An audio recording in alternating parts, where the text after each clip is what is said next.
Hello विद्यार्थियों, कैसे हो आप सभी। स्वागत करता हूं आपका राजनीति विज्ञान की क्लास में। स्टूडेंट, यदि आप कक्षा 12 की राजनीति विज्ञान का अध्ययन कर रहे हैं तो बिल्कुल आपने सही वीडियो पे क्लिक किया है, क्योंकि हमने आपकी बोर्ड एग्जाम 2024 के लिए कक्षा 12 राजनीति विज्ञान एनसीईआरटी की एमसीक्यू सीरीज है वो शुरू कर रखी है। और आज इस सीरीज के अंतर्गत हम आपकी स्वतंत्र भारत में राजनीति जो पुस्तक है उसका तीसरा चैप्टर है नियोजित विकास की राजनीति, उसके एमसीक्यू प्रश्न है वो करने जा रहे हैं। तो आप इस वीडियो को अंत तक जरूर देखें। आप कमेंट बॉक्स में मुझे बताइए कि आपके कितने परसेंट सही हुए हैं, और अब तक हमारे यूट्यूब चैनल को सब्सक्राइब नहीं किया है तो प्लीज इसको सब्सक्राइब करें। और ये एमसीक्यू जो प्रश्न है वो आपके वन लाइनर, रिक्त स्थान और एमसीक्यू के साथ साथ जो बड़े प्रश्न है उनमें भी काम आने वाले हैं। तो इस वीडियो को आप अंत तक जरूर देखें। यदि आपका भी 90 प्लस का सपना है तो इस वीडियो को अंत तक आपको देखना पड़ेगा, नहीं तो आप अपने हिसाब से तय कर सकते हैं। तो चलिए वीडियो को शुरू करते हैं। एक बार फिर से मैं रिपीट कर देता हूं कि आज के इस वीडियो में हम आपकी कक्षा 12 की राजनीति विज्ञान के एमसीक्यू प्रश्न करेंगे। आपकी जो सेकंड बुक है उसका थर्ड चैप्टर है नियोजित विकास की राजनीति, उसके हम एमसीक्यू प्रश्न करने जा रहे हैं। तो चलिए पहला प्रश्न देखिए। पहला क्वेश्चन क्या है? पहला क्वेश्चन है कि प्रथम पंचवर्ष की योजना का कार्यकाल क्या था।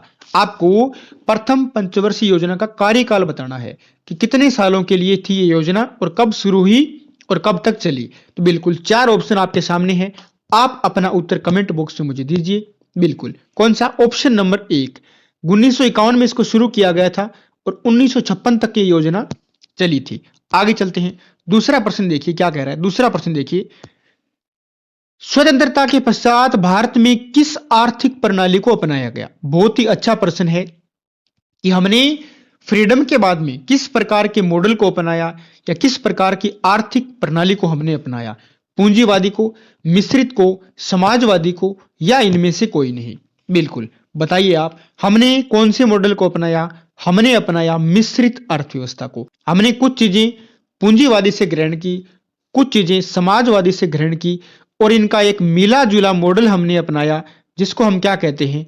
जिसको हम कहते हैं मिश्रित अर्थव्यवस्था। तीसरा प्रश्न देखिए क्या है। तीसरे प्रश्न की तरफ चलते हैं। योजना आयोग की स्थापना कब की गई? ये आपको बताना है। योजना आयोग की स्थापना कब की गई? 1950 में, 1952, 1960 या 1962? बिल्कुल आप अपना उत्तर कमेंट बॉक्स में जरूर करें। बिल्कुल 1950 में क्या हुई थी? 15 मार्च 1950 को क्या हुई थी? योजना आयोग की स्थापना हुई थी। ठीक है, आप ये भी ध्यान रखना कि योजना आयोग है उसका जिक्र संविधान में कहीं पर नहीं है।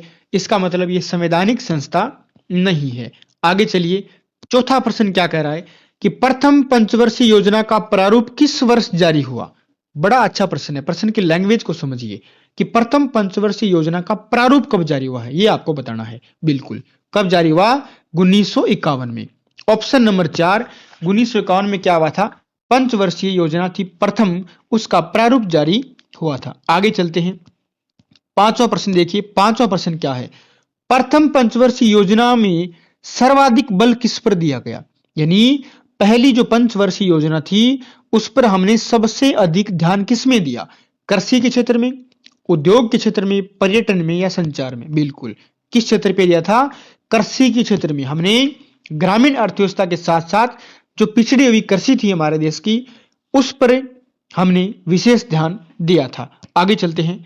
छठा प्रश्न देखिए क्या कह रहा है। छठा प्रश्न देखिए कि भारत में नियोजन प्रक्रिया की प्रेरणा किस देश से ली गई। हमने जो नियोजन अपनाया, नियोजित अर्थव्यवस्था चलाने का जो हमने संकल्प लिया, उसकी प्रेरणा हमें किस देश से मिली है? बिल्कुल किस देश से मिली है? सोवियत संघ से। किससे मिली है? सोवियत संघ से। आगे चलते हैं। सातवां प्रश्न देखिए, दूसरी पंचवर्षीय योजना कब शुरू हुई? आपको यह बताना है कि दूसरी पंचवर्षीय योजना शुरू कब होती है। बिल्कुल जो पहली थी वो खत्म कब हुई थी? 1956 के अंदर, और उसी समय क्या हो गई थी? दूसरी शुरू हो गई थी। तो 1956 में क्या हुई थी? दूसरी पंचवर्षीय योजना शुरू हुई थी 1 अप्रैल 1956 को। बिल्कुल आगे चलते हैं। छठा प्रश्न देखिए, चौथी पंचवर्षीय योजना कब शुरू होनी थी? बहुत ही अच्छा प्रश्न है। चौथी पंचवर्षीय योजना शुरू कब होनी थी? तो देखिए पहला तो हमने देखा कि पहली पंचवर्षीय योजना 1951 से 1956 तक चली, दूसरी 1956 से 1961 तक चली, और तीसरी पंचवर्षीय योजना 1961 से लेकर 1966 तक चली। इसका मतलब 1966 में चौथी है वो उसको शुरू होना था, लेकिन शुरू हुई नहीं थी। उसके भी कई कारण थे, जिसे आप योजना अवकाश वगैरह पढ़ते हैं। बिल्कुल 1966 में उसको शुरू होना था। ऑप्शन नंबर 2 इसका क्या है, सही उत्तर है। आगे देखिए, पहली योजना का मूल मंत्र क्या था? प्रथम पंचवर्षीय योजना का मूल मंत्र क्या था? क्या था मूल मंत्र? वो था धीरज, कि हमें बड़े धैर्य से काम लेना है और बड़े धीरज के साथ हमें प्रगति है वो उसको हासिल करना है। 10वां प्रश्न देखिए, नीति आयोग की स्थापना आपको बतानी है। नीति आयोग कब बना था? बिल्कुल 1 जनवरी 2015 को क्या बना था? योजना आयोग के स्थान पर क्या बनाया गया? नीति आयोग बनाया गया। 11वां प्रश्न देखिए कि नीति आयोग का अध्यक्ष कौन होता है? नीति आयोग का अध्यक्ष कौन होता है? बिल्कुल वित्त मंत्री होता है, कृषि मंत्री, प्रधानमंत्री या राष्ट्रपति। ऑप्शन नंबर 3 इसका सही उत्तर है। प्रधानमंत्री क्या होते हैं? नीति आयोग के अध्यक्ष होते हैं। आगे चलते हैं। 12वां प्रश्न देखिए, दूसरी पंचवर्षीय योजना की प्राथमिकता का विषय क्या था? यानी हमने दूसरी पंचवर्षीय योजना में किस चीज पर ज्यादा जोर दिया? बिल्कुल किस पर दिया? उद्योगों पर। हमने पहली पंचवर्षीय योजना में कृषि पर ध्यान दिया, जबकि दूसरी पंचवर्षीय योजना में उद्योगों पर ध्यान दिया। 13वां प्रश्न देखिए, क्वेश्चन नंबर 13 देखिए कि खुली प्रतिस्पर्धा और बाजार मूलक अर्थव्यवस्था के जरिए ही प्रगति हो सकती है, ऐसी राजनीतिक विचारधारा को क्या कहते हैं? यानी ऐसे राजनीतिक विचारधारा के लोग जो ये कहते हैं कि खुली प्रतिस्पर्धा और बाजार मूलक अर्थव्यवस्था के जरिए ही हम क्या कर सकते हैं? प्रगति कर सकते हैं। तो बिल्कुल ऐसी विचारधारा को हम क्या कहते हैं? ऐसी विचारधारा को हम कहते हैं दक्षिणपंथी विचारधारा। बिल्कुल दक्षिणपंथी विचारधारा। आगे चलिए, 14 नंबर प्रश्न क्या कर रहा है? वामपंथी विचारधारा किसका समर्थन करती है? देखो इसमें किसको पूछ लिया? वामपंथ को पूछ लिया। खुली प्रतिस्पर्धा का? बिल्कुल नहीं, क्योंकि ये तो दक्षिण पंथ में है। बाजार मूलक अर्थव्यवस्था का? बिल्कुल नहीं, क्योंकि ये भी किस में है? दक्षिण पंथ में। निजीकरण? ये भी किस में है? दक्षिण पंथ में है। तो ऑप्शन नंबर 4 इसका सही उत्तर होगा कि वामपंथी विचारधारा को मानने वाले जो लोग हैं वो गरीब तबकों को फायदा पहुंचाने वाली सरकारी नीतियों का क्या करते हैं? समर्थन करते हैं। आगे चलते हैं। 15वां प्रश्न देखिए कि दूसरी पंचवर्षीय योजना का मूल मंत्र क्या था?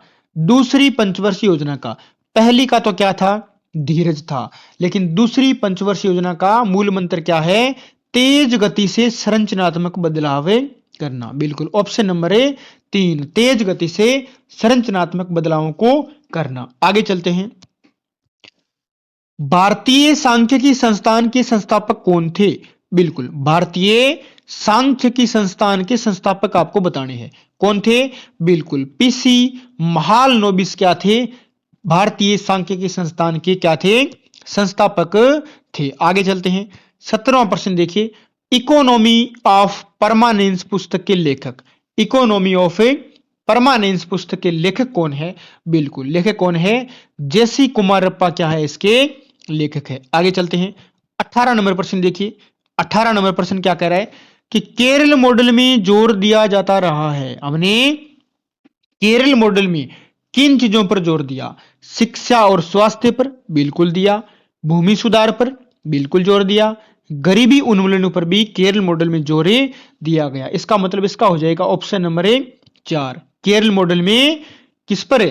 शिक्षा, स्वास्थ्य, भूमि सुधार और गरीबी उन्मूलन पर क्या दिया? जोर दिया गया। आगे चलते हैं।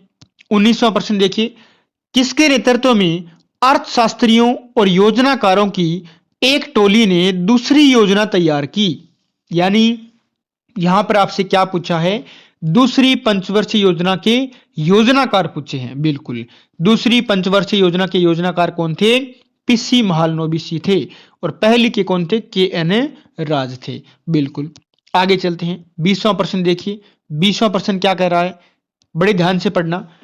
भारत में 1944 में उद्योगपतियों के एक समूह ने नियोजित अर्थव्यवस्था चलाने का जो संयुक्त प्रस्ताव पारित किया उसे क्या कहते हैं? बिल्कुल 1944 में उद्योगपति है वो एकत्रित हुए थे और उन्होंने नियोजित अर्थव्यवस्था चलाने का एक संयुक्त प्रस्ताव पारित किया था। उसे हम क्या कहते हैं? बिल्कुल उसे हम क्या कहते हैं? बॉम्बे प्लान के नाम से जानते हैं, जो कब हुआ था? 1944 के अंदर अभी हमने पढ़ा है। तो स्टूडेंट ये थे आपकी राजनीति विज्ञान का जो थर्ड चैप्टर है, नियोजित विकास की राजनीति, उस चैप्टर के एमसीक्यू प्रश्न। उम्मीद करता हूं ये प्रश्न आपके तैयार होंगे। आप इन प्रश्नों को बड़े अच्छे से तैयार करें, बोर्ड एग्जाम में आपको बहुत ही हेल्प मिलने वाली है। और अब तक हमारे यूट्यूब चैनल को सब्सक्राइब नहीं किया तो प्लीज इसको सब्सक्राइब करें, ऑल पे क्लिक करें, नोटिफिकेशन बेल दबा के, ताकि जैसे ही हमारे वीडियो जाए तो आपको तुरंत है वो नोटिफिकेशन मिल जाए। और वीडियो को अपने फ्रेंड्स तक शेयर भी जरूर कर दें। तो चलिए मिलते हैं अगले वीडियो में, अगली क्लास में। तब तक के लिए जय हिंद, जय भारत,